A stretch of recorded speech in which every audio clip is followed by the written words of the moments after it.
Friends, कैसे हैं आप सब। आशा करता हूँ आप सभी अच्छे होंगे। तो आज मैं आपसे बचा हुआ जो पार्ट था हमारा, एक टॉपिक है इंडिया और बांग्लादेश पर, जो कि है लैंड बॉर्डर एग्रीमेंट। आज मैं उस बारे में आपसे चर्चा करूँगा और इसके बारे में हम जानेंगे कि कॉन्स्टिट्यूशनल एंगल क्या है, इसके अलावा इसके एनक्लेव्स के बारे में, इसके अलावा जो है जो पास्ट प्रॉब्लम्स चल रही थी उसके बारे में, और एडवांटेज क्या है इंडिया के लिए।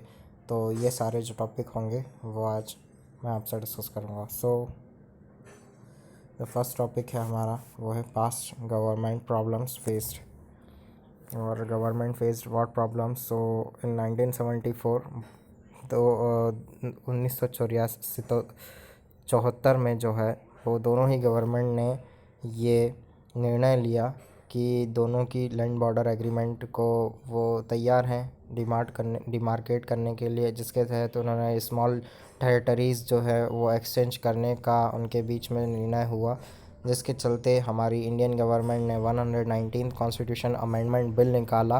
पर हमारे यहाँ जो अपोजिशन थी उसने इसका अपोज करा और कहा कि इससे हमारे को 1000 हेक्टेयर्स का जो है वो लॉस होगा।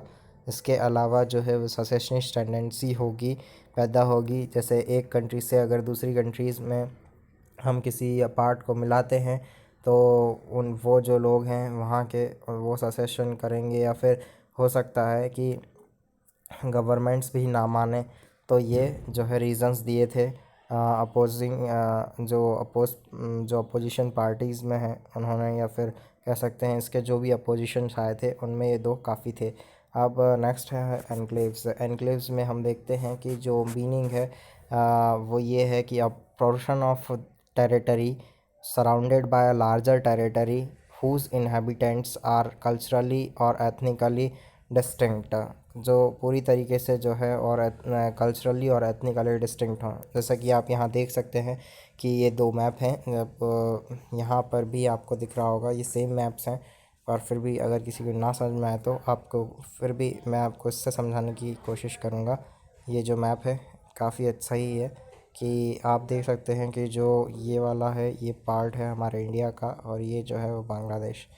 पर यहाँ पे जो हम देख सकते हैं इंडिया के उस तरफ का, जो ये ब्लू लाइन के उस तरफ कुछ ग्रीन पार्ट्स दिख रहे हैं जो कि बांग्लादेश का हिस्सा है, जिसके और यहाँ जो आप देख रहे हैं ये इंडिया का हिस्सा है।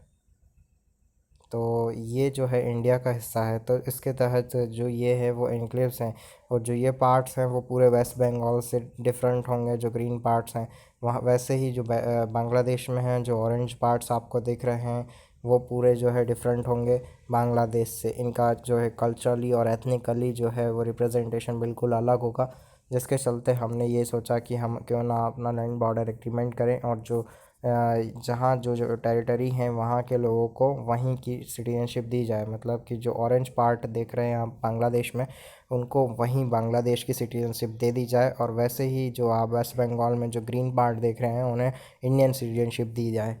तो अब हम देखते हैं आगे।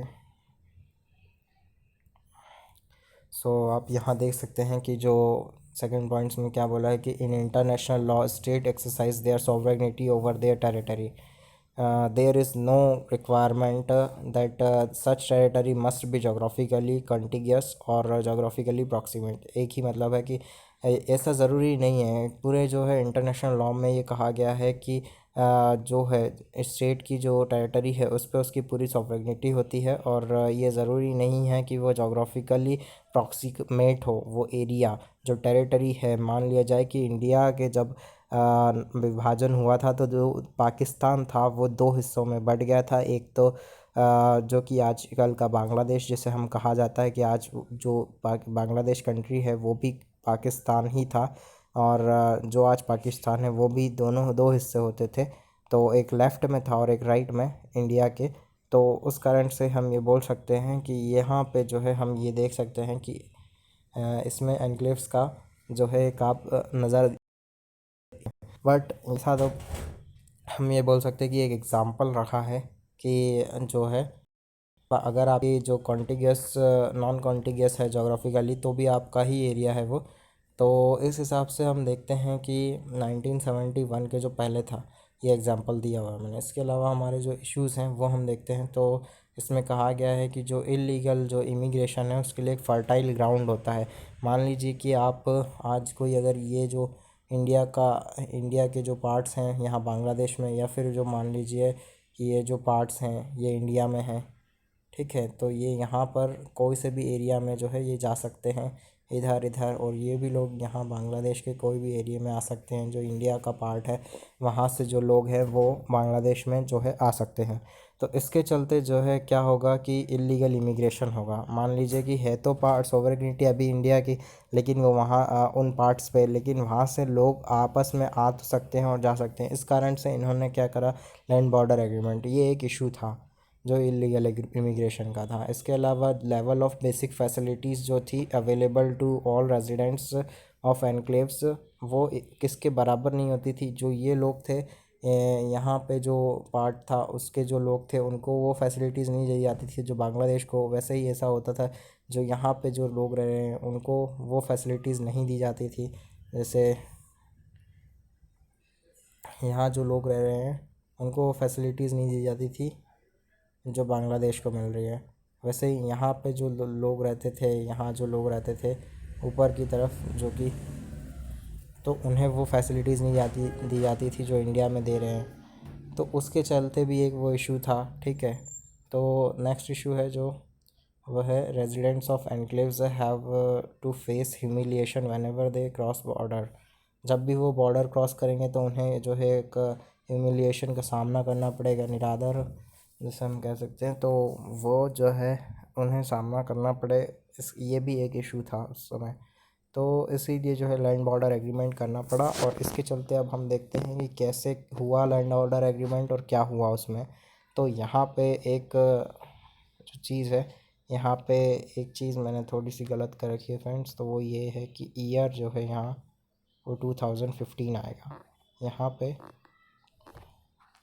जो है ईयर आएगा 2015। ओके फ्रेंड्स, तो 2015 में जो है 100th कॉन्स्टिट्यूशन अमेंडमेंट हुआ, जिसके चलते जो है वो लैंड बॉर्डर एग्रीमेंट साइन हुआ। और दोनों ही इंडिया में जो है इंडियन सिटीजनशिप एक्ट के तहत जो लोग थे उनको जो है वो बांग्लादेश के जो लोग थे उन्हें इंडियन सिटीजनशिप ग्रांट करी, जो से कि आप देख सकते हैं। तो ये इन लोगों को जो है इंडियन सिटीजनशिप दे दी, और यहाँ वालों को जो है यहाँ वालों को जो है वो बांग्लादेश की में था तो बांग्लादेशी सिटीजनशिप, और यहाँ जो है वो इंडिया वालों को इंडिया वाला बना दिया, मतलब इनको जो बांग्लादेश के थे। नेक्स्ट हम देखते हैं कि लैंड बॉर्डर एग्रीमेंट के तहत जो है 111 जो इंडियन कॉन्क्लेव्स थी वो जो है वो इंडिया ने अपनी गंवा दी, वहीं पर ढाका ने 51 गंवाई। तो इससे हमारा काफ़ी एरिया जो है बांग्लादेश में हो गया। 111 हुई एज़ कम्पेयर टू हमारे यहाँ जो है वो 111 हुई, मतलब का डबल से भी ज़्यादा बोल सकते हैं। और यहाँ पे जो है हमारे को उसके बदले में 51 ही मिला, कम, ठीक है, उसका आधा हिस्सा और उससे भी कम। तो उसके तहत हम यहाँ देख सकते हैं कि जो रेजिडेंट्स जो रह रहे थे इनमें वो इंडिया में तो कम थी इसकी, तो हमें कम पार्ट मिला, उसके चलते कम लोग भी जो है हमारे यहाँ आए। 14,215 लोग जो हमारे यहाँ रह रहे थे वो अब हमारे सिटीज़न हो गए। हमारी जो बाउंड्री के इस तरफ जो कि सॉवरेन पार्ट पहले था बांग्लादेश का, वो अब हमारे इंडियंस बन गए, और जो बांग्लादेश में थे वो अब वहाँ के बांग्लादेशी बन गए इंडियंस, ठीक है। तो ये चेंज हुआ। इसके अलावा जो यहाँ पर भी जब ये हुआ तो कुछ अपोजिशन के जो थे वो इसका अपोज कर रहे थे, जिसमें उन्होंने कहा कि बेसिक स्ट्रक्चर डॉक्ट्रिन जो कि केशव नंदा भारती केस से रिलेटेड था, कि तो उसमें जो है हम अपनी टेरिटरी किसी को दे रहे थे, तो जो कि बेसिक स्ट्रक्चर डॉक्ट्रिन का हनन करता, और फर्स्ट जो है शेड्यूल जो है उसमें भी हमें चेंज करना पड़ता जो कि यूनियन और टेरिटरी से रिलेटेड है। तो इसके तहत जो है ये अपोजिशन का था। लेकिन फिर भी क्या हुआ कि सारे स्टेट्स एक साथ आए और सेंटर एक साथ आया, और उसने जो है उन्होंने एग्रीमेंट साइन करा वेस्ट बंगाल के साथ। और आज 100th कॉन्स्टिट्यूशन अमेंडमेंट आपके सामने है जो कि लैंड बॉर्डर एग्रीमेंट को रिप्रेजेंट करता है इंडिया और बांग्लादेश के बीच। अब एडवांटेज क्या है इंडिया के लिए, तो ये है कि जो 5 स्टेट्स हैं इंडिया के जो कि बांग्लादेश को टच करते हैं, वहाँ पे जो है अब उनकी बॉर्डर को सिक्योरिटी मिल गई, या सिक्योर बाउंड्री फॉर 5 स्टेट्स। इसमें 5 बाउंड्री को सिक्योर करा गया। कर्ब इलीगल इमिग्रेशन हुआ, कर्ब करा गया इलीगल इमिग्रेशन जो हो रहा था उसको जो है। सो यहाँ पे नेक्स्ट हैगा smuggling and other criminal activities. And इसके बाद है settling borders disputes eight several places. Assam जैसे कि त्रिपुरा और मिज़ोरम, इन जगहों पर भी जो है वो बांग्लादेश से जो कि टच करते हैं, वहाँ से भी जो है उन्हें उनके साथ में जो डिस्प्यूट्स होते हैं उनको रिज़ॉल्व करना वो भी हो जाता है इससे एक साथ में। इसीलिए ये एडवांटेज हुआ इंडिया का। इसके बाद volatile and north eastern states जो थे, अंडर डेवलप्ड जो स्टेट्स हैं, उनके साथ एक अच्छी कनेक्टिविटी बन जाएगी अब इंडिया की जो है इम्प्रूविंग, वहाँ तक एक्सेस होगा। और पहले भी था लेकिन इससे जो है एक अच्छा बाउंडिंग होगा वहाँ पे। अब इलीगल इमिग्रेशन वहाँ भी नहीं होगा। इसके अलावा concluding the water sharing agreement भी कंक्लूड करा इन्होंने कि अब जैसा कि मैंने पहले भी चर्चा करा था कि यूनिलैटरली जो है वो नहीं लेगा डिसीजन। इसके बाद जो हुगली रिवर पर उसने करा था, याद होता आपको, तो इंडिया ने जो गंगा रिवर को हुगली रिवर की तरफ मोड़ लिया था, वो अब इंडिया यूनिलैटरली आगे से नहीं करेगा, और इसलिए वाटर शेयरिंग एग्रीमेंट हुआ। इसके बाद connectivity with south east Asia as part of India's look east policy. जो लुक ईस्ट पॉलिसी को फॉलो करता हुआ, मतलब इंडिया बांग्लादेश के सपोर्ट से वो उनके वहाँ तक जो है ट्रेड कर सकेगा अपने नॉर्थ ईस्ट स्टेट से, तो सीधा लुक ईस्ट जो पॉलिसी को फॉलो करेगा और साउथ ईस्ट एशिया में ट्रेड फैलाएगा इंडिया बांग्लादेश के थ्रू। इसके अलावा कोऑपरेटिव फेडरलिज्म जो है वो इसकी की हो गई कि कोऑपरेटिव फेडरलिज्म जो है, यहाँ पर आप कीवर्ड लिख सकते हैं कि किसके ज़रिए हो पाया संपन्न। तो कोऑपरेटिव फेडरलिज्म में जो है कोऑपरेट करना, सारे मतलब स्टेट्स और सेंटर का एक साथ में जो है कोऑपरेट करना, जिसे हम कोऑपरेटिव फेडरलिज्म का नाम देते हैं। So okay friends, this is today's lecture. तो अब आप बताइएगा अगर कुछ चाहते हैं आप चेंजेस या फिर जो भी, और मैं चाहता हूँ कि आप अगर अच्छा लगता है तो लाइक करिए, और आप बने रहिए मेरे साथ। मैं आपके लिए रोज़ लेक्चर लेके आऊँगा। सो अभी ये मेरा फोर्थ या फिफ्थ रिलेशन था, उसका ही एक पार्ट था।